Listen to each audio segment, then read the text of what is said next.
कांग्रेस के नाराज नेता फिर होए एकजुट। चन्नी के घर से चलिया घंटिया बधी मंथन। 5 मंत्री 7 विधायकों के शामिल होने का दावा, पर कांग्रेस सूत्रों ने कहा सिर्फ 2 मंत्री ही सन मीटिंग का हिस्सा। पिंडां दे सरपंचां दे नाल गलबात दौरान मुख्यमंत्री दे वल्लों कोरोना मुक्त पिंड अभियान का ऐलान। कहा थां थां लगाओ ठिकड़ी पैरे। 100% वैक्सीनेशन वाले पिंड नूं मिलेगी 10 लाख रुपए की ग्रांट। कोरोना महामारी के विचाले दिल्ली सरकार का बड़ा ऐलान। बगैर राशन कार्ड तो गरीबों को मिलेगा 10 किलो मुफ्त राशन। मृतकों के परिवारों को 50,000 रुपए आर्थिक मदद का भी ऐलान।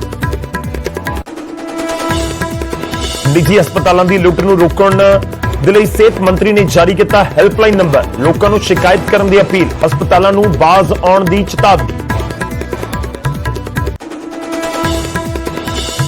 कोरोना काल के विचाले ब्लैक फंगस ने वधाई टेंशन। हरियाणा के मिले 115 केस। सेहत मंत्री ने सारे मैडिकल कॉलेजेस को 20 बैड तैयार रखने के दिते निर्देश।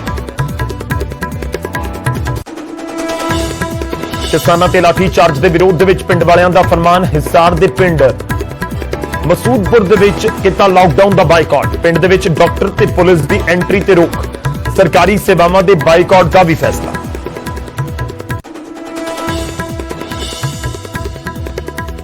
अमृतसर के लोन की किस्त लैन आई बैंक मुलाजम ते जानलेवा हमला। निहंग ने वड्ढिया हथ।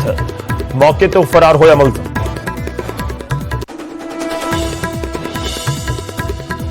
पहलवान कतल मामले च ओलंपियन सुशील कुमार की अगाऊ जमानत रद्द।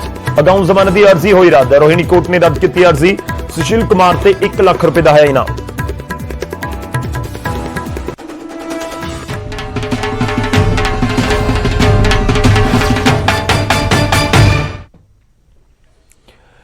सत श्री अकाल, स्वागत है। गौरव शुक्ला मैं हूं तुहाडे नाल। बुलेटिन का आगाज करन जा रहे हैं। सब तो पहला गल होगी पंजाब की सियासत की। चोणां की दस्तक के विचाले कांग्रेस के अंदर जिहड़ा कलेश है वह वधदा जा रहा है। एक होर दिन कांग्रेस के अंदरूनी कलेश के रौले के विचाले ही लंघिया। महिला कमीशन के एक्शन तो बाद वारी चरणजीत सिंह चन्नी के जवाबदी सी, पर आला कमान के दखल की वजह नाल फिलहाल चन्नी ने तो चुप्पी वटी हुई है। पर इसका यह मतलब नहीं कि बाकी रणनीति ना बन रही हो। मंगलवार को चन्नी के घर उत्ते बैठकों का दौर चलिया। दावा यह होया कि इस 5 मंत्री और 7 विधायकों तो अलावा राज्यसभा मैंबर प्रताप बाजवा भी शामिल हुए। पर कांग्रेस के सूत्रों की मनीए तो बैठक के चरणजीत चन्नी, सुखजिंदर रंधावा के अलावा कोई होर मंत्री शामिल नहीं सी।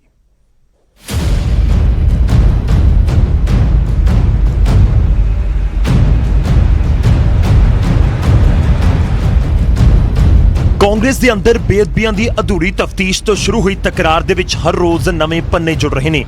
पहला प्रगट सिंह का दावा और फिर चरणजीत सिंह चन्नी की पुरानी फाइल खुलण तो बाद तां बागी तेवरां वाला खेमा मुड़ तो एकजुट हो गया।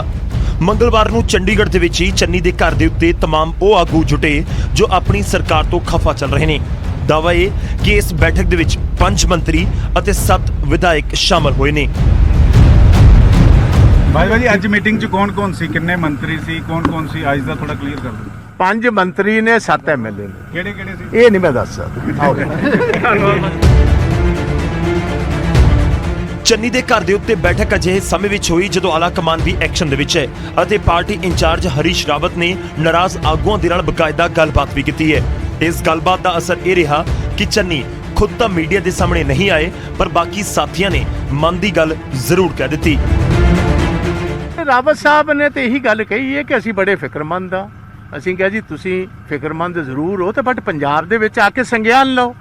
तुसीं सारी कांग्रेस की लीडरशिप जिन्ने कांग्रेस दे जिन्ने भी एमएलएज ने ते मिनिस्टर्स ने उन्होंने 1-to-1 मीटिंग करके पंजाब की असल जिहड़ी ग्राउंड की स्थिति है पोलीटिकल तौर पर वो एमएलएज नूं 1 by 1 पुछो। अजिहे च हरीश रावत ने कोशिश जरूर की सीगी कि डैमेज कंट्रोल किया जाए, मसले नूं सुलझाया जाए, मंत्री विधायक ना बोलन, लेकिन बावजूद उसके असीं देख रहे हैं कि प्रताप सिंह बाजवा समेत कई सारे लीडरां की मुलाकात चरणजीत सिंह चन्नी होरां दे घर हुंदी है। जो 5 मंत्री बैठक का हिस्सा रहे उन्होंने सुखजिंदर सिंह रंधावा भी शामिल सन, जिन्होंने सीधा सीधा चन्नी के खिलाफ 3 साल पुराने केस दे विच महिला कमीशन की जांच नूं लैके ही सवाल चुक दिते ने। जिस दे विच कंप्लेनेंट कोई नहीं, किसी की गल कोई नहीं, उस मुद्दे नूं चुकना बड़ी बदकिस्मती है। लड़ाई साडी गुरु ग्रंथ साहब की बेअदबियां बारे है, ਲੜਾਈ ਸਾਡੀ ਜੋ ਸਾਡੇ ਇਲੈਕਸ਼ਨ ਦੇ ਵਿੱਚ ਮੈਨੀਫੈਸਟੋ ਦੇ ਵਿੱਚ ਅਸੀਂ ਡਰੱਗਸ ਦੇ ਉੱਤੇ ਅਸੀਂ ਇਹਦੇ ਉੱਪਰ ਗੁਰੂ ਗ੍ਰੰਥ ਸਾਹਿਬ ਦੀ ਬੇਅਦਬੀ ਦੇ ਉੱਪਰ ਜਿਹੜੀ ਗੱਲ ਹੋਈ ਆ ਉਹਦੇ ਤੋਂ ਦੂਜਾ ਸਾਡਾ ਕੋਈ ਸਟੈਪ ਨਹੀਂ। ਇੱਕ ਆਗੂ ਦੇ ਤੇਵਰ ਦੇਖੋਗੇ ਤਾਂ ਸਾਫ਼ ਸਮਝ ਆਵੇਗਾ ਕਿ ਕਾਂਗਰਸ ਦੇ ਅੰਦਰ ਮੌਜੂਦਾ ਹਾਲਾਤ ਕੀ ਨੇ, ਕਿਉਂਕਿ ਇੱਕ ਦਿਨ ਪਹਿਲਾਂ ਸੀਐਮ ਦਫ਼ਤਰ ਤੇ ਧਮਕੀ ਦਾ ਇਲਜ਼ਾਮ ਲਗਾਉਣ ਵਾਲੇ ਪ੍ਰਗਟ ਵੀ ਇਸ ਬੈਠਕ ਦਾ ਹਿੱਸਾ ਬਣੇ ਅਤੇ ਚੰਨੀ ਦੇ ਨਾਲ ਖੜੇ ਰਹੇ। ਜਿਹੜਾ ਕਨਸਟੀਟਿਊਸ਼ਨਲ ਪੋਸਟ ਤੇ ਹੁੰਦਾ ਉਹ ਕਦੀ ਵੀ ਧਰਨਿਆਂ ਦੀ ਗੱਲ ਨਹੀਂ ਕਰਦਾ ਹੁੰਦਾ ਤੇ ਕਦੀ ਵੀ ਖੁਦ ਪਾਰਟੀ ਹਾਈ ਕਮਾਂਡ ਦੀ ਗੱਲ ਨਹੀਂ ਕਰਦਾ ਹੁੰਦਾ, ਕਿਉਂਕਿ ਜਦੋਂ ਤੁਸੀਂ ਕਨਸਟੀਟਿਊਸ਼ਨਲ ਅਹੁਦੇ ਤੇ ਹੈਗੇ ਆ ਤਾਂ ਫਿਰ ਇਹ ਸਾਰੀਆਂ ਚੀਜ਼ਾਂ ਜਿਹੜੀਆਂ ਉਹ ਤੁਹਾਡੇ ਨਾਲ ਨਹੀਂ ਲੱਗਦੀਆਂ ਤੇ ਉਹਦੇ ਤੋਂ ਬਾਅਦ ਹਾਈ ਕੋਰਟ ਤੇ ਸੁਪਰੀਮ ਕੋਰਟ ਮੈਨੂੰ ਲੱਗਦਾ ਇਹਨਾਂ ਨੂੰ ਅਪਡੇਟ ਕਰ ਲੈਣੀ ਚਾਹੀਦੀ ਨੌਲੇਜ ਵੀ ਤਾਂ ਕਿ ਜੇ ਕਿਸੇ ਬੰਦੇ ਨੂੰ ਕਿਸੇ ਦੇ ਅਗੇਂਸਟ ਕੁਝ ਕਹਾਉਣਾ ਵੀ ਆ ਤੇ ਕਮ ਸੇ ਕਮ ਉਹਨੂੰ ਨੌਲੇਜ ਤਾਂ ਹੋਵੇ ਉਸ ਗੱਲ ਦੀ, ਕਿਉਂਕਿ ਮੈਨੂੰ ਨਹੀਂ ਲੱਗਦਾ ਇਦਾਂ ਦੀ ਗੱਲ ਸਾਨੂੰ ਕਰਨੀ ਚਾਹੀਦੀ ਆ। ਸੋ ਇਹ ਤਾਂ ਅਨਫੋਰਚੂਨੇਟ ਹੈਗਾ। ਅਜਿਹੇ 'ਚ ਇਹ ਲੜਾਈ ਕਿੱਥੋਂ ਤੱਕ ਖਤਮ ਹੋਏਗੀ ਕਿ ਪਾਰਟੀ ਆਲਾ ਕਮਾਨ ਇਹ ਲੜਾਈ ਖਤਮ ਕਰ ਪਾਏਗੀ? ਹਰੀਸ਼ ਰਾਵਤ ਦੇ ਟੈਲੀਫੋਨ ਦਾ ਤਾਂ ਕੋਈ ਅਸਰ ਨਹੀਂ ਹੋਇਆ, ਲੇਕਿਨ ਜਾਣਕਾਰੀ ਇਹ ਮਿਲ ਰਹੀ ਹੈ ਕਿ ਅਗਲੇ ਕੁਝ ਦਿਨਾਂ 'ਚ ਹਰੀਸ਼ ਰਾਵਤ ਚੰਡੀਗੜ੍ਹ ਆ ਕੇ ਲੀਡਰਾਂ ਦੇ ਨਾਲ ਮੁਲਾਕਾਤ ਕਰਨਗੇ, 1-to-1 ਮੁਲਾਕਾਤ ਕਰਨਗੇ। ਦਿੱਲੀ ਨੇ ਜ਼ਿੰਮੇਵਾਰੀ ਲਗਾਈ ਹੈ, ਦਿੱਲੀ ਯਾਨੀ ਹਾਈ ਕਮਾਨ ਹੋਰਾਂ ਨੇ ਜ਼ਿੰਮੇਵਾਰੀ ਲਗਾਈ ਹੈ। ਬਾਗੀ ਤੇਵਰਾਂ ਦੀ ਸ਼ੁਰੂਆਤ ਸਿੱਧੂ ਤੋਂ ਹੋਈ ਸੀ, ਪਰ ਇਸ ਤੋਂ ਬਾਅਦ ਤਾਂ ਫਹਿਰਿਸਤ ਲੰਬੀ ਹੁੰਦੀ ਚਲੀ ਜਾ ਰਹੀ ਹੈ। ਨਾਰਾਜ਼ ਆਗੂ ਨਾ ਸਿਰਫ ਖੁੱਲ੍ਹ ਕੇ ਬੋਲ ਰਹੇ ਨੇ, ਬਲਕਿ ਆਪਣੀ ਸਰਕਾਰ ਦੇ ਖਿਲਾਫ ਰਣਨੀਤੀ ਤਿਆਰ ਕਰਨ ਦੇ ਲਈ ਬੈਠਕਾਂ ਦਾ ਹਿੱਸਾ ਬਣ ਰਹੇ ਨੇ। ਚੰਡੀਗੜ੍ਹ ਤੋਂ ਪੰਕਜ ਕਪਾਹੀ, ਨਿਊਜ਼ 18 ਪੰਜਾਬ। ਤਾਂ ਆਲ ਇਜ਼ ਵੈਲ ਤਾਂ ਕਾਂਗਰਸ ਦੇ ਵਿੱਚ ਨਹੀਂ ਹੈ। ਜਦੋਂ ਮੀਟਿੰਗਾਂ ਹੋਣ, ਸੂਤਰ ਕੁਝ ਵੀ ਕਹਿਣ, ਜਿਹੜੇ ਕਾਂਗਰਸ ਦੇ ਵੱਲੋਂ ਇਸ ਸਮੇਂ ਬਿਆਨ ਦਿੱਤੇ ਜਾ ਰਹੇ ਨੇ ਜਾਂ ਕੈਪਟਨ ਧੜੇ ਦੇ ਵੱਲੋਂ ਗੱਲ ਕੀਤੀ ਜਾ ਰਹੀ ਹੈ ਕਿ ਉੱਥੇ ਤਾਂ ਸਿਰਫ 2 ਹੀ ਮੰਤਰੀ ਸੀ, ਪਰ ਸਵਾਲ ਇਹ ਵੀ ਹੈ ਕਿ ਕੈਪਟਨ ਧੜਾ ਖਾਮੋਸ਼ ਕਿਉਂ ਹੈ? ਕਿਉਂ ਆ ਕੇ ਖੁੱਲ੍ਹ ਕੇ ਇਸ ਪੂਰੇ ਮਾਮਲੇ ਦੇ ਉੱਤੇ ਨਹੀਂ ਬੋਲ ਰਹੇ? ਕੈਪਟਨ ਸੰਦੀਪ ਸੰਧੂ ਨੂੰ ਵੀ ਅਸੀਂ ਲਗਾਤਾਰ ਅਪਰੋਚ ਕਰਨ ਦੀ ਕੋਸ਼ਿਸ਼ ਕੀਤੀ ਹੈ, ਉਹ ਵੀ ਖੁੱਲ੍ਹ ਕੇ ਇਸ ਪੂਰੇ ਮਾਮਲੇ 'ਚ ਬੋਲਣ ਨੂੰ ਤਿਆਰ ਨਹੀਂ। ਪਰ ਇਸ ਸਭ ਦੇ ਵਿਚਾਲੇ ਗੱਲ ਨਵਜੋਤ ਸਿੰਘ ਸਿੱਧੂ ਦੀ ਹੋਣੀ ਜ਼ਰੂਰੀ ਹੈ। ਡੈਮੇਜ ਕੰਟਰੋਲ ਦੇ ਵਿਚਾਲੇ ਸਿੱਧੂ ਦੇ ਤਲਖ ਤੇਵਰ ਬਰਕਰਾਰ ਨੇ, ਉਹ ਢਿੱਲੇ ਨਹੀਂ ਹੋਏ ਨੇ। ਫਿਲਹਾਲ ਪ੍ਰਗਟ ਸਿੰਘ ਦੇ ਇਲਜ਼ਾਮਾਂ ਦੇ ਬਹਾਨੇ ਸੀਐਮ ਦੇ ਉੱਤੇ ਨਿਸ਼ਾਨਾ ਨਵਜੋਤ ਸਿੰਘ ਸਿੱਧੂ ਲਗਾ ਰਹੇ ਨੇ ਤੇ ਇੱਥੋਂ ਤੱਕ ਕਿਹਾ ਗਿਆ ਕਿ ਜੋ ਸੱਚ ਬੋਲਦਾ ਹੈ ਉਹ ਸ਼ਖਸ ਦੁਸ਼ਮਣ ਬਣ ਜਾਂਦਾ ਹੈ। ਜੋ ਮੰਤਰੀ ਵਿਧਾਇਕ ਤੇ ਐਮਪੀ ਮੁੱਦੇ ਚੁੱਕਦੇ ਨੇ ਉਹ ਜ਼ਿੰਮੇਵਾਰੀ ਨਿਭਾ ਕੇ ਪਾਰਟੀ ਮਜ਼ਬੂਤ ਕਰ ਰਹੇ ਨੇ। ਤੁਸੀਂ ਆਪਣੀ ਹੀ ਪਾਰਟੀ ਦੇ ਆਗੂ ਨੂੰ ਧਮਕੀ ਦੇ ਰਹੇ ਹੋ, ਇਹ ਨਵਜੋਤ ਸਿੰਘ ਸਿੱਧੂ ਕਹਿ ਰਹੇ ਨੇ। ਅਜਿਹੀਆਂ ਘਟਨਾਵਾਂ ਪਿੱਛੇ ਤੁਹਾਡਾ ਡਰ ਤੇ ਅਸੁਰੱਖਿਆ ਨਜ਼ਰ ਆਉਂਦੀ ਹੈ।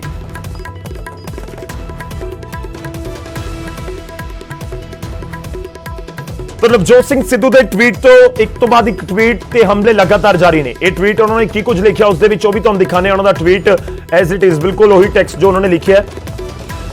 ਨਵਜੋਤ ਸਿੰਘ ਸਿੱਧੂ ਨੇ ਆਪਣੇ ਟਵੀਟ ਦੇ ਵਿੱਚ ਲਿਖਿਆ ਕਿ ਜੋ ਮੰਤਰੀ ਵਿਧਾਇਕ ਤੇ ਸੰਸਦ ਲੋਕਾਂ ਦੇ ਮੁੱਦੇ ਚੁੱਕਦੇ ਨੇ ਉਹ ਆਪਣੀ ਲੋਕਤੰਤਰਿਕ ਜ਼ਿੰਮੇਵਾਰੀ ਪੂਰੀ ਕਰਦੇ ਨੇ, ਸੰਵਿਧਾਨਿਕ ਹੱਕ ਦਾ ਇਸਤੇਮਾਲ ਕਰਕੇ ਪਾਰਟੀ ਨੂੰ ਮਜ਼ਬੂਤ ਹੀ ਕਰ ਰਹੇ ਨੇ।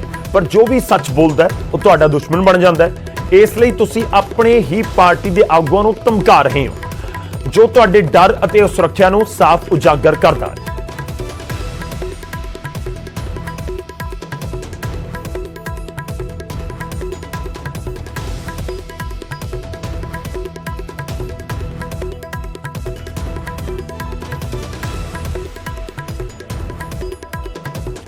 ਤਾਂ ਕਾਂਗਰਸ ਦੇ ਅੰਦਰ ਤਰਥੱਲੀ ਤਾਂ ਮਚੀ ਹੋਈ ਨਜ਼ਰ ਆ ਰਹੀ ਹੈ, ਕਿਉਂਕਿ ਮੁਲਾਕਾਤਾਂ ਦਾ ਦੌਰ ਜਾਰੀ ਹੈ। ਖਾਸ ਤੌਰ ਤੇ ਉਹਨਾਂ ਆਗੂਆਂ ਦੀ ਮੁਲਾਕਾਤਾਂ ਹੋ ਰਹੀਆਂ ਨੇ ਜੋ ਕੈਪਟਨ ਧੜੇ ਦਾ ਵਿਰੋਧੀ ਧੜਾ ਗਿਣਿਆ ਜਾਂਦਾ ਹੈ। ਪਰ ਕਾਂਗਰਸ ਦੀ ਇਸ ਅੰਦਰੂਨੀ ਖਾਨਾ ਜੰਗੀ ਦੇ ਉੱਤੇ ਵਿਰੋਧੀ ਤੰਜ ਕੱਸ ਰਹੇ ਨੇ ਤੇ ਹਮਲਾ ਵੀ ਕਰ ਰਹੇ ਨੇ। ਮੰਤਰੀ ਚਰਨਜੀਤ ਸਿੰਘ ਚੰਨੀ ਤੇ ਨਵਜੋਤ ਸਿੰਘ ਸਿੱਧੂ ਦੇ ਮਾਮਲੇ ਨੂੰ ਲੈ ਕੇ ਬਿਕਰਮ ਮਜੀਠੀਆ ਨੇ ਵੀ ਸਰਕਾਰ ਨੂੰ ਘੇਰਿਆ ਤੇ ਸਰਕਾਰ ਦੇ ਨਾਲ-ਨਾਲ ਨਵਜੋਤ ਸਿੰਘ ਸਿੱਧੂ ਤੇ ਵੀ ਤਿੱਖੇ ਸ਼ਬਦੀ ਹਮਲੇ ਕੀਤੇ। देखो कोई भी IAS अफसर एवरीबडी सैल्फ रिस्पैक्टिंग ਧੀਆਂ ਭੈਣਾਂ ਇੱਥੇ ਵੀ ਬੈਠੀਆਂ ਨੇ, ਜੇ ਕਿਸੇ ਨਾਲ ਬੇਇਨਸਾਫੀ ਹੋ, ਬਦਸਲੂਕੀ ਹੋ, ਫੇਰ ਹੀ ਉਹ ਜਾ ਕੇ ਸ਼ਿਕਾਇਤ ਕਰੂ। ਐ ਕੋਈ ਕਮਲਾ ਨਹੀਂ ਜਾ ਕੇ ਸ਼ਿਕਾਇਤ ਕਰਦੇ। ਔਰ ਏਡੀ ਆਲਾ ਅਫਸਰ ਨੇ ਉਦੋਂ ਸ਼ਿਕਾਇਤ ਕੀਤੀ ਸੀ, ਮਗਰ ਉਦੋਂ ਦੀ ਪੋਲਿਟਿਕਸ ਕੁਝ ਹੋਰ ਸੀ। ਇਹ ਕਪਤਾਨ ਦੇ ਪੈਰਾਂ ਤੇ ਡਿੱਗ ਗਿਆ ਤੇ ਕਪਤਾਨ ਨੇ ਵੀ ਧੋਖਾ ਕੀਤਾ, ਪੰਜਾਬ ਦੀਆਂ ਧੀਆਂ ਭੈਣਾਂ ਨਾਲ ਧੋਖਾ ਕੀਤਾ। ਔਰ ਅੱਜ ਉਹ ਸੱਚ ਰੱਬ ਦੀ ਮਿਹਰ ਹੋਈ ਹੈ, ਅੱਜ ਉਹ ਸੱਚ ਬਾਹਰ ਆਉਂਦਾ, ਅੱਜ ਉਹ ਸੱਚ ਸਾਹਮਣੇ ਆਉਂਦਾ। ਜਿਹੜੀ ਮਨੀਸ਼ਾ ਗੁਲਾਟੀ ਜੀ ਉਦੋਂ ਚੁੱਪ ਕਰਾਤੀ ਸੀ, ਅੱਜ ਕਹਿੰਦੀ ਮੈਂ ਭੁੱਖ ਹੜਤਾਲ ਤੇ ਬੈਠੂ। ਚਲੋ ਦੇਰ ਆਏ ਦੁਰਸਤ ਆਏ। ਤਾਂ ਸਿਆਸਤ ਇਸ ਸਮੇਂ ਪੰਜਾਬ ਦੇ ਵਿੱਚ ਜ਼ਬਰਦਸਤ ਤਰੀਕੇ ਦੇ ਨਾਲ ਹੁੰਦੀ ਹੋਈ ਨਜ਼ਰ ਆ ਰਹੀ ਹੈ। ਕਾਂਗਰਸ ਦੇ ਅੰਦਰ ਜੋ ਕੁਝ ਚੱਲ ਰਿਹਾ ਉਸ ਨੂੰ ਲੈ ਕੇ। ਪਰ ਅੱਗੇ ਵਧਦੇ ਹਾਂ ਤੇ ਗੱਲ ਕਰੋਨਾ ਕਾਲ ਦੇ ਵਿੱਚ ਉਹਨਾਂ ਲੋਕਾਂ ਦੀ ਹੋਵੇਗੀ ਜਿਨ੍ਹਾਂ ਨੇ ਆਪਣੀ ਜਾਨ ਗਵਾ ਦਿੱਤੀ। ਪ੍ਰਤਾਪ ਬਾਜਵਾ ਨੇ ਮੁੱਖ ਮੰਤਰੀ ਕੈਪਟਨ ਅਮਰਿੰਦਰ ਸਿੰਘ ਨੂੰ ਚਿੱਠੀ ਲਿਖੀ ਹੈ ਤੇ ਇਹ ਕਿਹਾ ਹੈ ਕਿ ਮ੍ਰਿਤਕ ਕੋਵਿਡ ਮਰੀਜ਼ਾਂ ਦੇ ਪਰਿਵਾਰਾਂ ਦੀ ਮਦਦ ਕੀਤੀ ਜਾਵੇ। ਆਰਥਿਕ ਤੌਰ ਦੇ ਉੱਤੇ ਉਹਨਾਂ ਪਰਿਵਾਰਾਂ ਦੀ ਮਦਦ ਕੀਤੀ ਜਾਵੇ ਜਿਨ੍ਹਾਂ ਨੇ ਆਪਣਿਆਂ ਨੂੰ ਗਵਾ ਦਿੱਤਾ। ਮ੍ਰਿਤਕਾਂ ਦੇ ਪਰਿਵਾਰਾਂ ਨੂੰ 1 ਲੱਖ ਰੁਪਏ ਦੀ ਆਰਥਿਕ ਮਦਦ ਮੁਆਵਜ਼ਾ ਦਿੱਤਾ ਜਾਵੇ। ਅਨਾਥ ਬੱਚਿਆਂ ਦੀ ਦੇਖਭਾਲ ਦੇ ਲਈ ਵੀ ਸਰਕਾਰ ਕਦਮ ਚੁੱਕੇ। ਇਹ ਪ੍ਰਤਾਪ ਬਾਜਵਾ ਦੇ ਵੱਲੋਂ ਮੰਗ ਕੀਤੀ ਗਈ ਹੈ। ਕੋਰੋਨਾ ਕਾਲ ਦੇ ਵਿੱਚ ਬਹੁਤ ਸਾਰੇ ਲੋਕਾਂ ਨੇ ਆਪਣੀ ਜਾਨ ਗਵਾਈ। ਬਹੁਤ ਸਾਰੇ ਅਜਿਹੇ ਪਰਿਵਾਰ ਨੇ ਜਿਨ੍ਹਾਂ ਦੇ ਵਿੱਚ ਕਮਾਉਣ ਵਾਲਾ ਹੀ ਚਲਾ ਗਿਆ, ਯਾਨੀ ਕਿ ਜਿਨ੍ਹਾਂ ਨੂੰ ਰੋਜ਼ੀ ਰੋਟੀ ਦੀ ਵੀ ਇਸ ਸਮੇਂ ਚਿੰਤਾ ਸਤਾ ਰਹੀ ਹੋਵੇਗੀ। ਆਪਣਾ ਪਰਿਵਾਰਕ ਮੈਂਬਰ ਤੋਂ ਗਵਾਈ ਚੁੱਕੇ ਨੇ ਤੇ ਹੁਣ ਪ੍ਰਤਾਪ ਬਾਜਵਾ ਨੇ ਚਿੱਠੀ ਲਿਖੀ ਹੈ ਮੁੱਖ ਮੰਤਰੀ ਨੂੰ ਕਿ ਇਹਨਾਂ ਦੀ ਮਦਦ ਕੀਤੀ ਜਾਵੇ।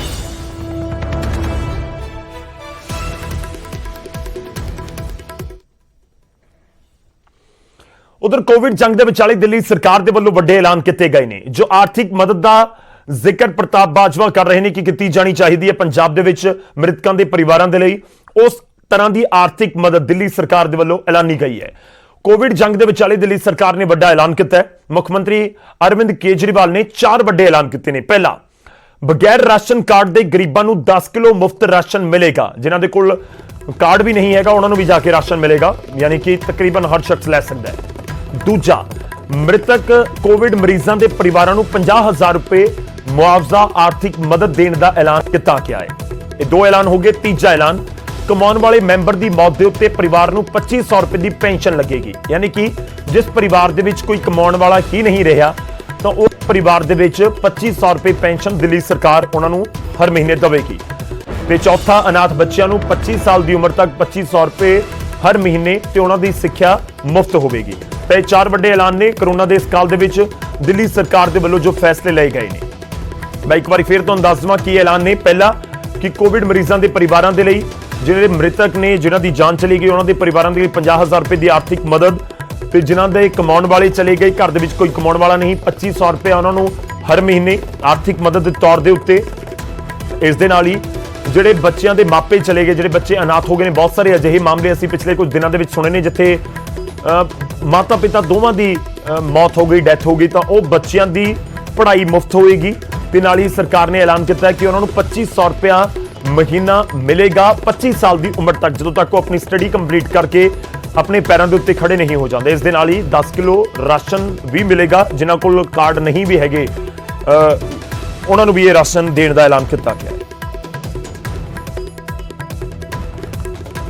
भगवान से यही प्रार्थना है कि ये इसी तरह से कम होते होते पूरी तरह खत्म हो जाए, फिर से ना बढ़े।